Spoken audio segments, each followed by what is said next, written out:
Hello बच्चों, पीके chemistry classes में आपका स्वागत है। बच्चों, आज हम पढ़ेंगे पी ब्लॉक से nitric acid. Very very important topic है नाइट्रिक एसिड, पढ़ेंगे हम। तो नाइट्रिक एसिड देखिए, नाइट्रिक एसिड बनाने की पहले हम देखते हैं प्रयोगशाला विधि। इसका लैब प्रोसेस क्या है, इसकी प्रयोगशाला विधि देखते हैं। तो प्रयोगशाला में नाइट्रिक अम्ल कैसे हम बनाते हैं, प्रयोगशाला विधि। प्रयोगशाला विधि में नाइट्रिक अम्ल कैसे हम बनाते हैं, लैब प्रोसेस। प्रयोगशाला में नाइट्रिक अम्ल बनाने के लिए हम लेते हैं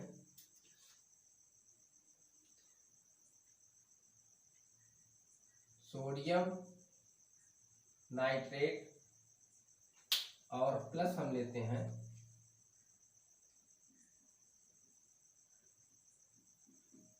सांद्र कंसंट्रेट H2SO4 लेते हैं। सोडियम नाइट्रेट है,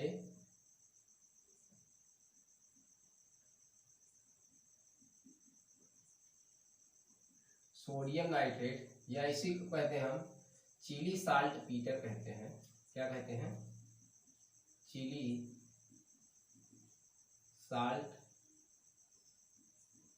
पीटर कहते हैं इसको। और ये सल्फ्यूरिक एसिड है, एसिड। अब देखिए इसका रिएक्शन कैसे कंप्लीट करेंगे, इसको हम हीट करेंगे, गर्म करेंगे, इसको हम हीट करेंगे इसको। तो देखिए कैसे करेंगे इसको। यहाँ से आप जानते हैं कि ये क्या देता है हमें, एक H पॉजिटिव, यहाँ से H पॉजिटिव H पॉजिटिव और HSO4 निगेटिव देता है। ठीक है, ये हाइड्रोजन सल्फेट आयन देता है और H पॉजिटिव। अब यहाँ से क्या करेंगे बच्चों, ये पॉजिटिव इसका है, ये इसका क्या है, निगेटिव पार्ट है। तो यहाँ से इसको हम क्या करेंगे, ये देखिए यहाँ से इसको हम निकाल देंगे। तो ये क्या बन जाएगा आपका HNO3। यही तो हमें बनाना था नाइट्रिक एसिड, HNO3।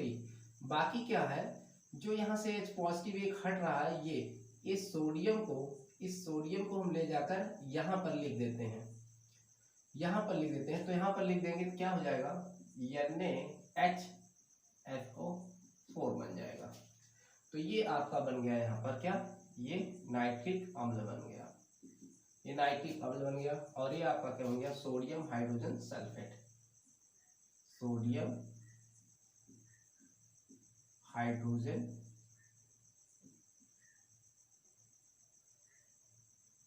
सल्फेट बन गया, या सोडियम बाई सल्फेट इसको हम कहते हैं। और ये नाइट्रिक एसिड आपका मिल गया, ये नाइट्रिक एसिड आपको प्राप्त हो गया। इस तरीके से बना सकते हैं, या प्रयोगशाला में दूसरे तरीके से भी इसको बनाया जाता है। जैसे हम सोरा से बनाते हैं इसको बच्चों, किससे बनाते हैं, सोरे से। सोरे का फार्मूला क्या होता है, KNO3। पोटेशियम नाइट्रेट को हम सोरा कहते हैं, इसलिए नाइट्रिक अम्ल को बच्चों हम क्या कहते हैं, सोरे का अम्ल भी इसको हम कहते हैं। तो देखिए KNO3 ये आपका है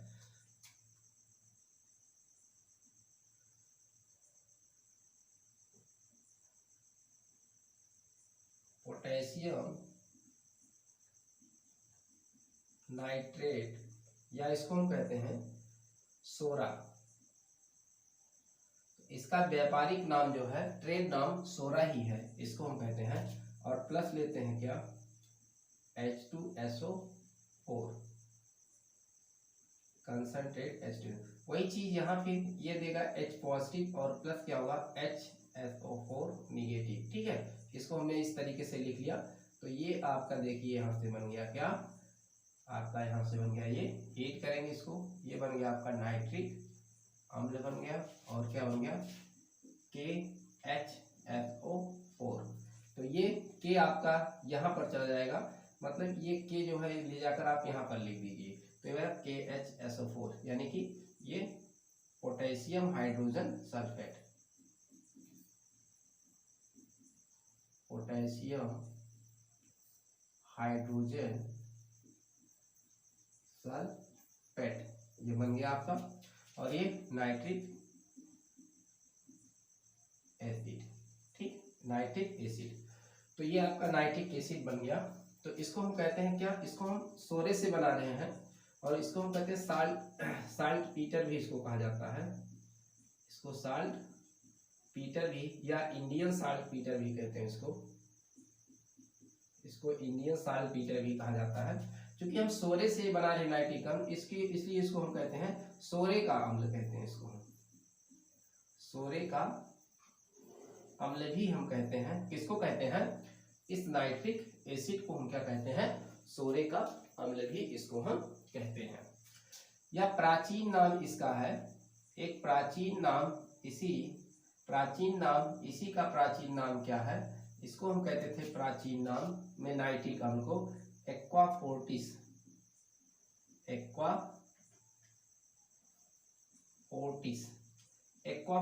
के नाम से भी इसको जाना जाता है। तो ये आप जाने रहे इसको।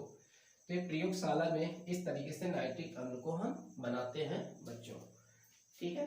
तो ये आप रिएक्शन याद रखेंगे, एकदम सेम रिएक्शन, दोनों आपका सेम रिएक्शन, और बेहद ही आसान तरीका से हमने आपको ये बताया।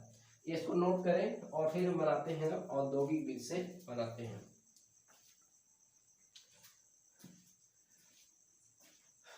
हो गया। अब हम देखते हैं बनाते हैं किससे। अगला आपका विधि है, ये तो आपका प्रयोगशाला विधि हो गया। अब हम ओस्टवाल्ड विधि से बनाते हैं। दूसरा ओस्टवाल्ड मेथड, ओस्टवाल्ड मेथड यानी कि इसको हम कह सकते हैं इंडस्ट्रियल मेथड भी इसको हम कहते हैं, ठीक है।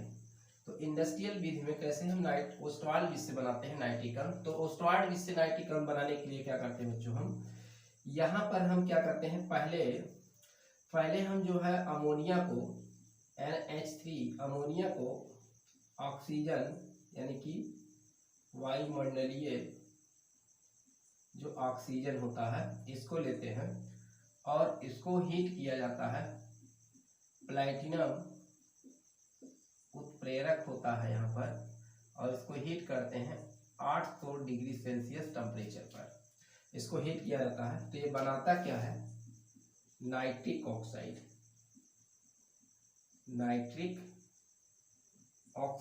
बनाता है, और प्लस बनाता है जल।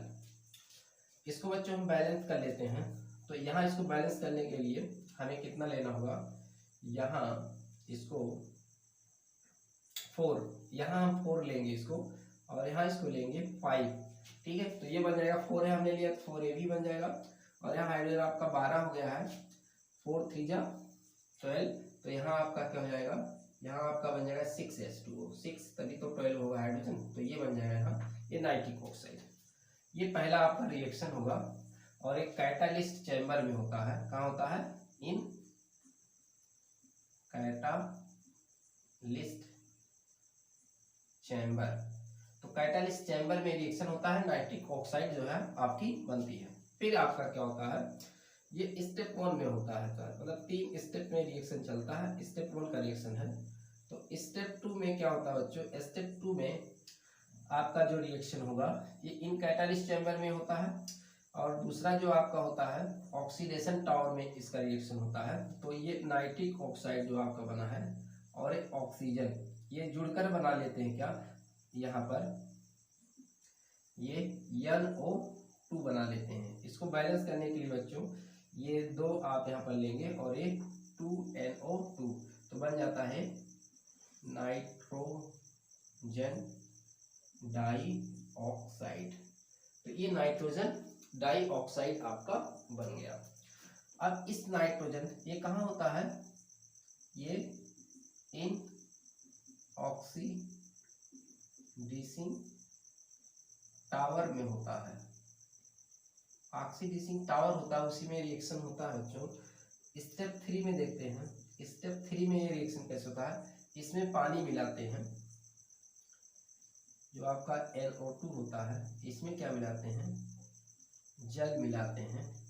तो तो ये आपका बनता है, वही आप ले लेंगे इतना। इसमें आप सॉरी, इसको बैलेंस करने के लिए आपको यहाँ 3 लेना पड़ेगा, तो बैलेंस करने के लिए यहाँ 3 लेंगे आप इसको, तो ये बन जाएगा आपका नाइट्रिक अम्ल। और नाइट्रिक अम्ल कितना बन जाएगा आपका यहाँ बच्चों, ये 2 अणु बनेगा, इसका 2 अणु बनेगा नाइट्रिक अम्ल, और प्लस NO बनेगा। तो ये नाइट्रिक ऑक्साइड यहाँ बनेगा, और ये बनेगा आपका नाइट्रिक एसिड। और इसका फिर रिसाइकिल कर लिया जाता है, रिसाइकिल इसको करके फिर से इसका नाइट्रिक अम्ल जो है इसका पुनः इससे जो है बनाया जाता है। देखो रिसाइकिल करने का मतलब फिर इसको भेजा जाएगा, देखिए फिर नाइट्रिक ऑक्साइड, फिर ऑक्सीजन, फिर वही बनाएंगे और फिर रिसाइकिल कर दिया जाएगा, और फिर ये जो है आपका ये नाइट्रिक अम्ल बन जाएगा। तो इस तरीके से पोस्ट वाल्व इससे हम नाइट्रिक अम्ल बनाते हैं। तो याद है बच्चों अमोनिया, तो ये देखिए अमोनिया आपको कितना लेना है, देखिए 1 परमाणु नाइट्रोजन का है यहाँ, तो आप देख रहे हैं अगर इसको यह नाइट्रोजन आपको दिख रहा है, तो नाइट्रोजन आपको जैसे 4 उल्टा आपको 4 दिख रहा है, तो ये 4 अणु लेना, और इसको 5 ऑक्सीजन को आप 5 ले लेना है यहाँ पर, ठीक है। तो ये बन जाएगा आपको नाइट्रिक ऑक्साइड बनाना है और एक वाटर बनना है, और फिर नाइट्रिक ऑक्साइड ऑक्सीजन से रिएक्शन, बेहद सरल रिएक्शन है, नाइट्रोजन डाइऑक्साइड बन जाएगा। या ये 4 एटम है यहाँ, 3A 1A 4, तो यहाँ आपको 4 लेना है, और फिर आपको बनाना 4NO, जैसे 4A आप लेंगे तो 4 आपका A भी बनेगा, ठीक है। और इसको आप बैलेंस कर लेंगे, फिर ऑक्सीजन आपका रेडी बैलेंस हो जाएगा, ठीक है, वहाँ से रेडी हो जाएगा ऑक्सीजन, आपको एक मिल जाएगा एक आइडिया, यहाँ से आप 4 लेंगे तो आइडिया मिल जाएगा, आपका हाइड्रोजन 12 हो जाएगा, तो आप उसी के अनुसार 4 यहाँ लेंगे तो कितने हाइड्रोजन ऑक्सीजन बच रहे हैं आपके, हाइड्रोजन हो रहे उतना आप वाटर निकाल लेंगे, ठीक है। तो ये आपका बन गया पोस्ट वाल्व, जिससे ये नाइट्रिक एसिड, ठीक दिख रहा होगा। ओके, तो इसका अगर हम फिगर देखें, एक नज़र में आपको हम फिगर अगर बना दें, तो बच्चों उस वाले से जब नाइट्रिक अम्ल बनाते हैं तो यहाँ प्लैटिनम उत्प्रेरक का काम करता है, और ये देखिए ये गैस होते हैं, ये क्या है आपके, ये गैस है, ये भी गैस है। तो देखा जाए ये आपका सॉलिड होता है, ये कैसा होता है, उत्प्रेरक आपका ठोस होता है, तो यानी कि सॉलिड होता है, यानी कि फिर विस्मांगी उत्प्रेरक का ये उदाहरण है, किसका है, विस्मांगी उत्प्रेरक का उदाहरण है ये। चलिए इसको देखिएगा, रिएक्शन बढ़िया से इसको तैयार करिए। तो ये तो हुआ आपका एक लैब प्रोसेस का इसका, तो यही है बनाने का आपका प्रिपरेशन नाइट्रिक एसिड। और इसका अगर हम फिगर देखें बच्चों, तो फिगर में क्या होता है, यहाँ इस तरीके से आपका कुछ फिगर होता है, ऐसे बना देते हैं। वैसे फिगर तो आता नहीं है एनसीईआरटी के हिसाब से, लेकिन आप देख लीजिए फिगर एक नज़र ऐसे। तो यहाँ से ये इस तरीके से होता है, और यहाँ पर क्या होता है, प्लैटिनम जो है आपका वायर, यहाँ प्लैटिनम वायर ये बना होता है इस तरीके से, और यहाँ से आपका भेजा जाता है अमोनिया और प्लस O2, यहाँ से थ्रो किया जाता है। ये platinum wire, PT wire, gauge, इसका गेज होता है प्लैटिनम वायर गेज, इसकी जाली होती है, इसकी क्या होती है, जाली होती है। और यहाँ से आपका फिर इसको यहाँ से हम लाते हैं कहाँ, एक कूलर में लाते हैं, कहाँ लाते हैं, एक कूलर में इसको हम ले आते हैं। ये ऐसे यहाँ पर एक कूलर लगा होता है, इसको हम एक कूलर में लाते हैं। तो ये कूलर लगा हुआ यहाँ पर, कूलर में इसको ठंडा करते हैं। यहाँ इसका ताप कूलर में 50 डिग्री सेल्सियस तक कर लिया था, क्योंकि यहाँ इसका ताप 800 डिग्री सेल्सियस होता है, यहाँ पर ताप कितना होता है, 800 डिग्री सेल्सियस होता है। अब इसको यहाँ से फिर ठंडा कर लेते हैं, फिर ऑक्सीडेशन टावर में इसको भेजते हैं। तो ये आपका इस तरीके से कुछ होता है ऑक्सीडेशन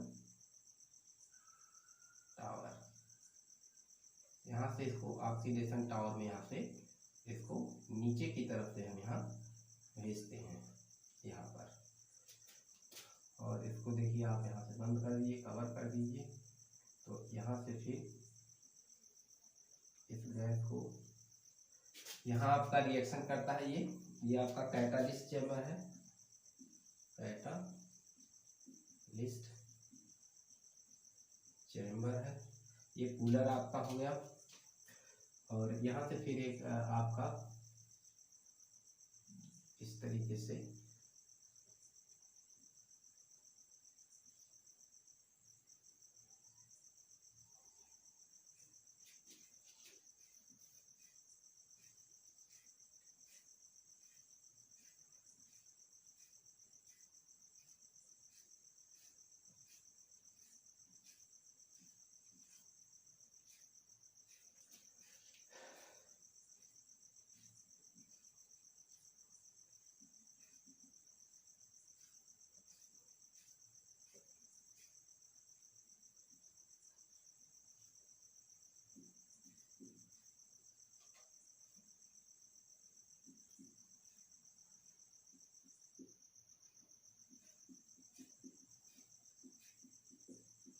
वेस्ट गैसेज यहाँ से आपका जो है ये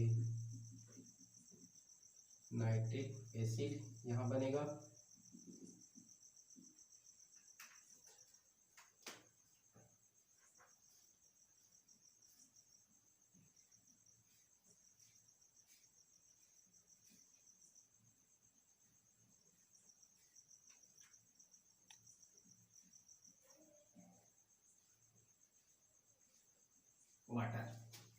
वाटर का फव्वारा किया जाता है। ये ऑक्सीडेशन टावर है।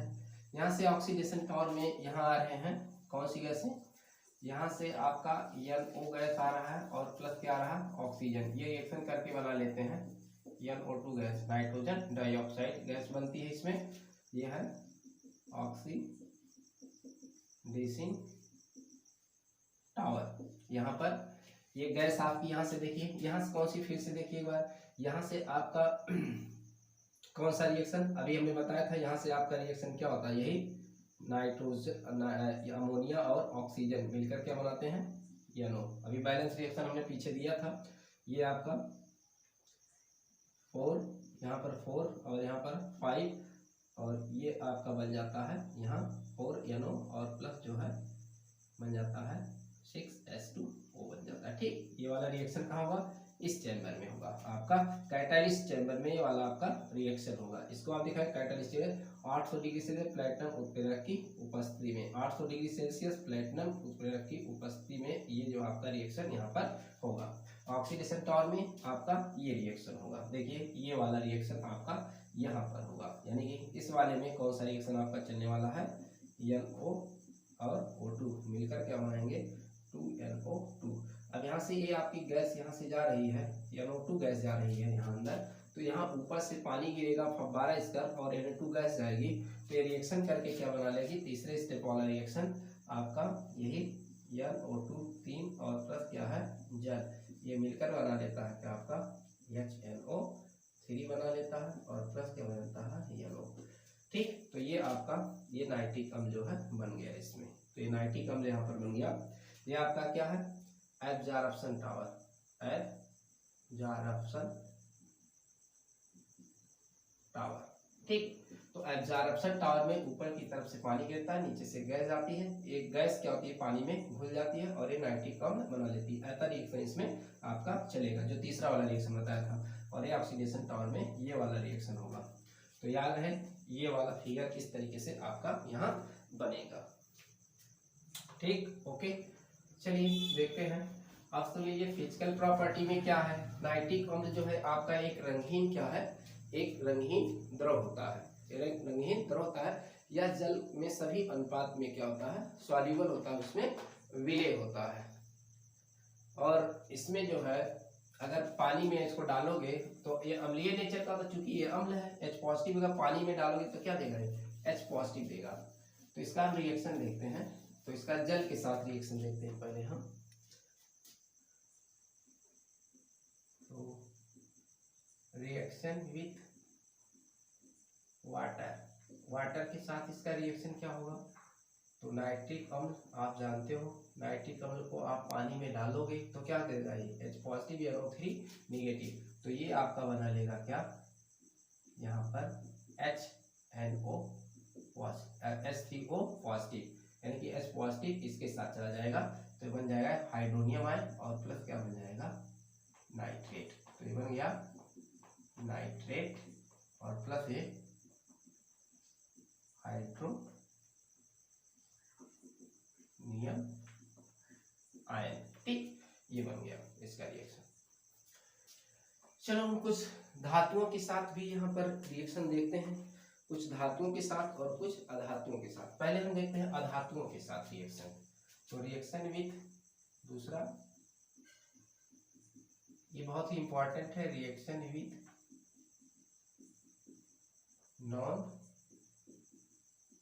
मेटल्स, मतलब अधातु के साथ क्या रिएक्शन होगा। अधातु में कौन कौन से रिएक्शन किसके साथ कराएंगे, ये देखिए। अधातु में आपको कार्बन के साथ कराना है, ठीक है, कार्बन के साथ कराना है नाइट्रिक अम्ल का।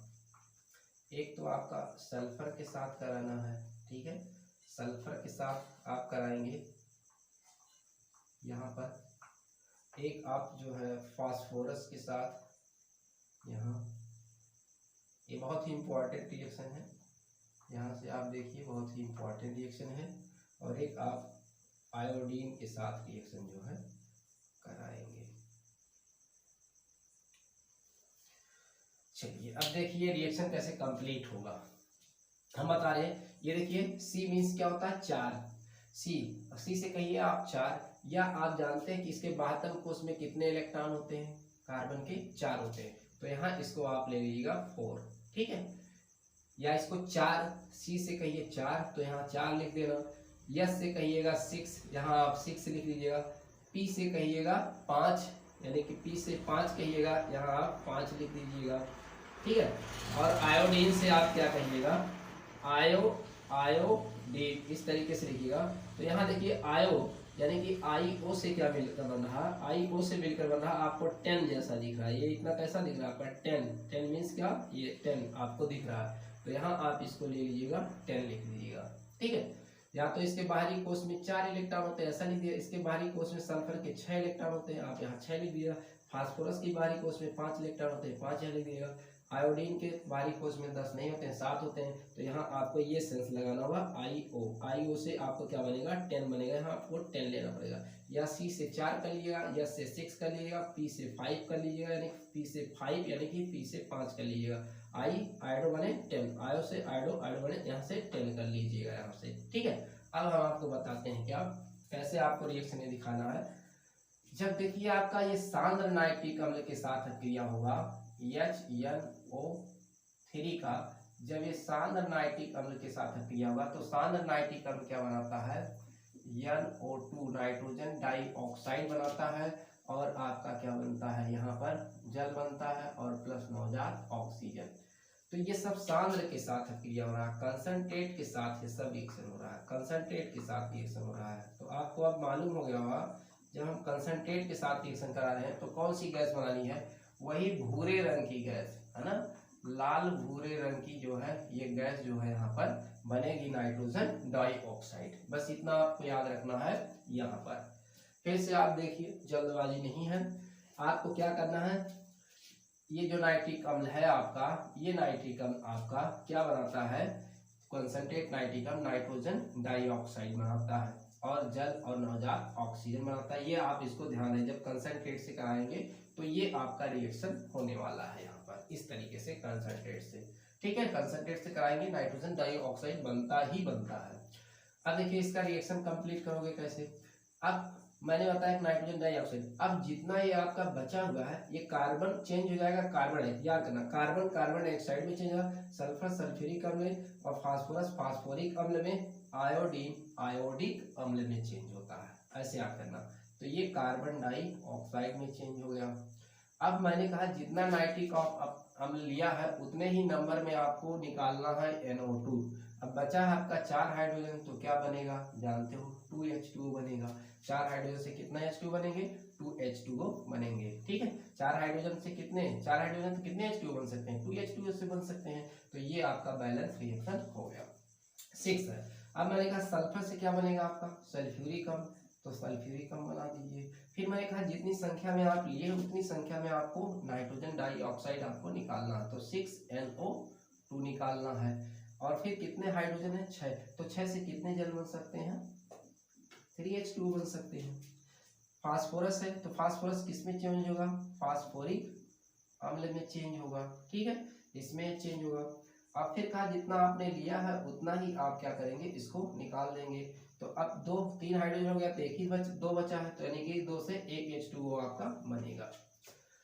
अब यहाँ पर देखिए, वैसे तो सल्फर आपका कितना होता है, यहाँ पर सल्फर को अगर देखा जाए तो इसको इस तरीके से भी इसको रिएक्शन दिखा सकते हैं। जो सल्फर होता है S8 के फॉर्म में होता है, तो S8 के फॉर्म में अगर यहाँ एक सल्फर के साथ 6 लिए है तो 8 सल्फर यहाँ है, तो S8 के फॉर्म में होता है, तो यहाँ पर कितना 8 छक 48 हो जाएगा, HNO3 हो जाएगा। इस फॉर्म में आइए, या इस फॉर्म में इसको लिख सकते हैं, NCERT में इसी फॉर्म में दिया है। अब इसका यहाँ पर क्या होगा, अब कितने H2SO4 बन सकते हैं यहाँ 8, क्योंकि 8 सल्फर है तो यहाँ बन सकते हैं 8 H2SO4। अब कितने बन सकते हैं 48 है, तो यहाँ कितने बन जाएंगे 48 NO2 बन जाएंगे, ठीक है, ये चीज बन जाएगा। अब बताइए कितना बन जाएगा यहाँ पर आपका 8 दूनी 16, तो यहाँ पर कितना बन जाएगा आपका, मुझे लगता है 32 H2O बन जाएगा, क्योंकि 16 16 16 32 16 तिया 48, क्योंकि यहाँ 8 दूनी 16 हो गया, तो ये बन जाएगा 32। इसी तरीके से यहाँ आपका क्या होगा, ये आपका जो फास्फोरस है P4 के फॉर्म में होता है, तो अगर एक फास्फोरस का 5 लगा है तो 4 के साथ कितना लगेगा, तो यहाँ पर लगेगा 20 HNO3 लगेगा, और ये आपका बन जाएगा यहाँ कितने 4 बन जाएगा H3PO4, और ये आपका कितना अणु 4 अणु बनेगा, तो 4 कहीं 12 ये हो गया आपका, ठीक है, 12 यहाँ हो गया, और बाकी यहाँ आपका 20 NO2 तो निकलना ही है, प्लस आपका यहाँ क्या हो जाएगा 20 हो गया तो 4 के यहाँ 12 हो गया, 8 आ गया तो 4H2O ये आपका निकलेगा। तो NCERT में इसी तरीके से रिएक्शन जो है, ये वाले रिएक्शन NCERT में इस तरीके से दिए हुए हैं, ठीक है, तो दोनों तरीके से आप कर सकते हैं, इसमें नो चेंज। अब इसमें देखिए क्या बनेगा, इसमें आपका आयोडिक अम्ल बनेगा, तो आयोडिक अम्ल 2 आयोडीन है, आयोडिक अम्ल HiO3, ये आयोडिक अम्ल है, क्या है आयोडिक एसिड है, ये क्या है आर्थोफास्फोरिक अम्ल, आर्थोफास्फोरिक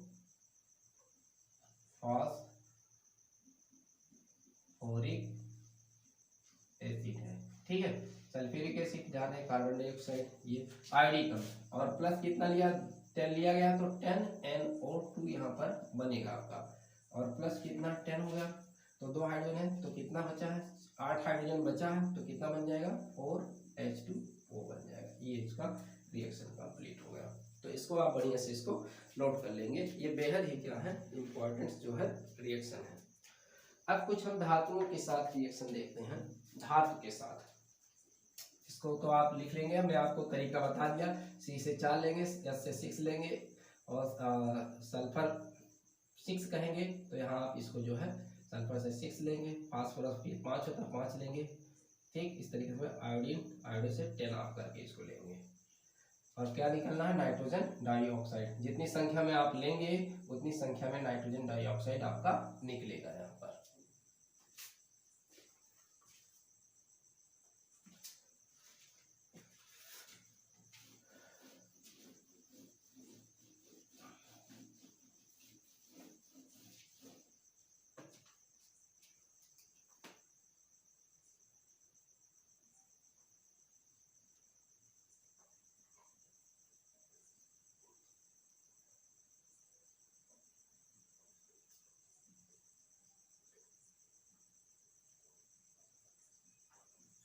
चलिए धातुओं से क्रिया देखते हैं।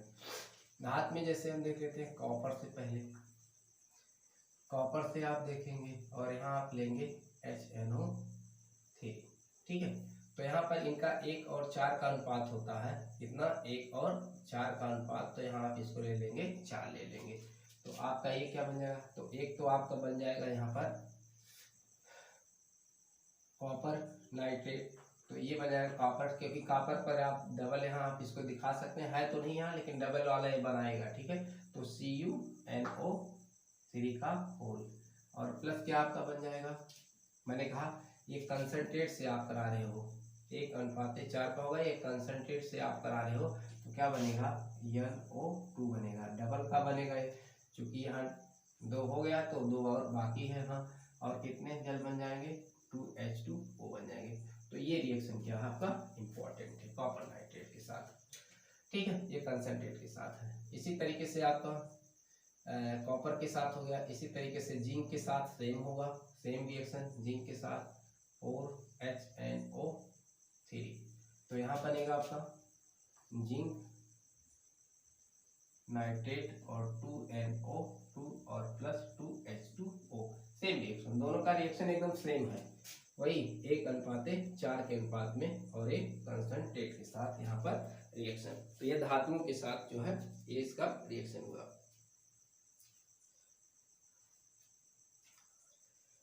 और देखिए धातु के साथ यहाँ पर कौन सा रिएक्शन है आपका, धातु के साथ और आपका एक रिएक्शन है डाइल्यूट के साथ यहाँ पर है, इसी कॉपर के साथ डाइल्यूट के साथ रिएक्शन है।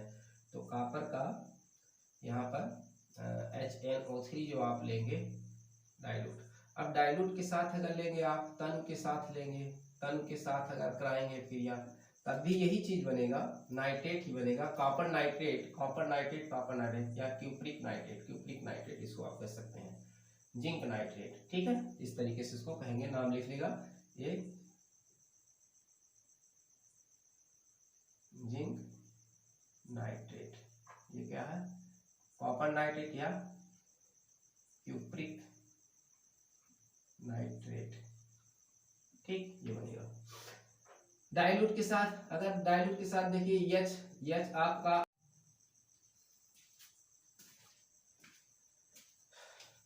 हाँ चलिए देखिए डाइल्यूट के साथ, तो डाइल्यूट में अगर आप H के देखो इस तरीके से आप H तो आपका 8 जैसा दिख रहा है, ये 8 जैसा दिख रहा है, या H जो है 8वें नंबर पर होता है, तो यहाँ आप इसको 8 ले लीजिएगा। और कॉपर यहाँ अगर ये देखे C किस पर है, ये C देखे अल्फाबेटली तो ये नंबर 3 पर आता है, नंबर 3 पर आता है C, तो यहाँ से आप ले लेंगे, यहाँ पर इसको 3 ले लेंगे, ठीक है। तो ये बन जाएगा आपका यहाँ से CuNO3 का होल, तो कॉपर 3 है, यहाँ 3 कर लेंगे और प्लस मैंने कहा ये डाइल्यूट के साथ, याद है जब डाइल्यूट के साथ रिएक्शन होगा, यहाँ हम कह दे रहे हैं जब HNO3 आपका क्या होगा, ये डाइल्यूट होगा, तो ये क्या बनाएगा आपका NO बनाएगा, जल बनाएगा और प्लस नवजात ऑक्सीजन, तो इसमें नाइट्रिक ऑक्साइड बनेगा। याद है जब डाइल्यूट के साथ रिएक्शन होगा तो ये हम कराएंगे, तो यहाँ हमेशा डाइल्यूट में क्या बनेगा आपका नाइट्रिक ऑक्साइड बनेगा। याद है कंसंट्रेट में क्या बनेगा नाइट्रोजन डाइऑक्साइड बनेगा। अब जब डाइल्यूट से कराएंगे तो NO बनता है आपका। तो देखिए यहाँ आपको क्या बनाना है, जितनी संख्या में आप लिए हैं यहाँ सॉरी कितना हो गया है, निकल गया यहाँ 3 दूना 6 निकल गया, 2 बचा है, तो यहाँ आपका बनेगा 2NO बचेगा, और क्या बचेगा हाइड्रोजन आपका 8 है, तो यहाँ क्या बन जाएगा 4H2O बन जाएगा, ठीक है ये। और जिंक के साथ एक और डाइल्यूट रिएक्शन दिया जिंक के साथ, तो जिंक का यहाँ आप 4 लेंगे और यहाँ HNO3 जो है आप ले लेंगे यहाँ 10 लेंगे यहाँ, और ये आपका डाइल्यूट के साथ NCERT में दिया हुआ है, तो यहाँ बनेगा 4ZnNO3 का होल, ये बन जाएगा। तो यहाँ हो गया 4 दूना 8 हो जाएगा, तो बचा है 2, यहाँ आपका बनेगा ये 2NO और प्लस क्या बन जाएगा आपका, तो यहाँ 5H2O बन जाएगा। तो ये NCERT में ढेर सारे रिएक्शन दिए हुए हैं। तो यहाँ भी आपका क्यूप्रिक नाइट्रेट नाइट्रेट बना है और यहाँ पर जिंक नाइट्रेट बना हुआ है। तो इतने रिएक्शन आपके NCERT में दिए हुए हैं, ठीक है, NCERT में इतने ही रिएक्शन आपके दिए हुए हैं। तो इसको बढ़िया से जो है आप इसको तैयार करेंगे ये रिएक्शन। यूज नाइट्रिक अम्ल का क्या है, यूज नाइट्रिक अम्ल का यूज क्या इसका, तो उर्वरक बनाने में, क्या बनाने में उर्वरक बनाने में, ठीक, अम्लराज बनाने में, अम्लराज में जिसमें 3HCl और प्लस HNO3 होता है 3:1 का, और ये कंसंट्रेट होता है, ऐसा कंसंट्रेट होता है, ठीक। उर्वरक बनाने में जैसे उर्वरक में अमोनियम सल्फेट, अमोनियम नाइट्रेट है ना, अमोनियम नाइट्रेट, अमोनियम नाइट्रेट बनाने में, यूरिया बनाने में, NH2CO NH2 यूरिया बनाने में, और प्रयोगशाला में अभिकर्मक के रूप में। ठीक है, ये है यूज इनके। और विस्फोटक पदार्थ बनाने में, जैसे आपका TNT है, TNG है, TNT है, ये सब है ना, ये सब विस्फोटक पदार्थ, ट्राइनाइट्रोटॉल्यूइन, ट्राइनाइट्रोग्लिसरीन, ट्राइनाइट्रोफिनॉल, है ना, ये सब विस्फोटक पदार्थ बनाने में किया जाता है। ठीक है, आंसू गैस बनाने में, ठीक है, क्या, टीयर गैस, टीयर गैस, आंसू गैस बनाने में, जैसे आपका आंसू गैस में ये कार्बन होता है, इससे जो है Cl इधर से NO2 जुड़ा होता है, तो आंसू गैस बनाने में। तो ये नाइट्रिक अम्ल के जो है यूज रहे। तो नाइट्रिक अम्ल का यूज, ढेर सारे यूज हैं इसके, तो ये कुछ हमने इम्पोर्टेंट यूज इनके जो है नाइट्रिक अम्ल के बता दिए हैं। तो ये महत्वपूर्ण यूज है, और ये सब तो ढेर सारे हैं, बना सकते हैं। रॉकेट ईंधन में ऑक्सीकारक के रूप में भी यूज किया जाता है इसका उपयोग। तो ये आपका जो है पूरी तरीके से आपको हमने बता दिया नाइट्रिक अम्ल के बारे में। तो बढ़िया से इसको तैयार करें, एक दो बार रिवाइज करें, बहुत अच्छी तरीके से अच्छे ढंग से हमने इसको आपको बताया है नाइट्रिक अम्ल। तो नेक्स्ट इस वीडियो को लाइक और शेयर जरूर करना, क्योंकि बहुत अच्छे तरीके से हमने आपको ये वीडियो बनाया है। और रिएक्शन, मेन चीज है ट्रिक आपको हमने बताया कि रिएक्शन को कैसे बैलेंस करेंगे, कैसे आप इसको याद करेंगे, तैयार करेंगे। तो हम नेक्स्ट वीडियो आपके सामने फिर लेकर आएंगे, तब तक के लिए नमस्कार, धन्यवाद।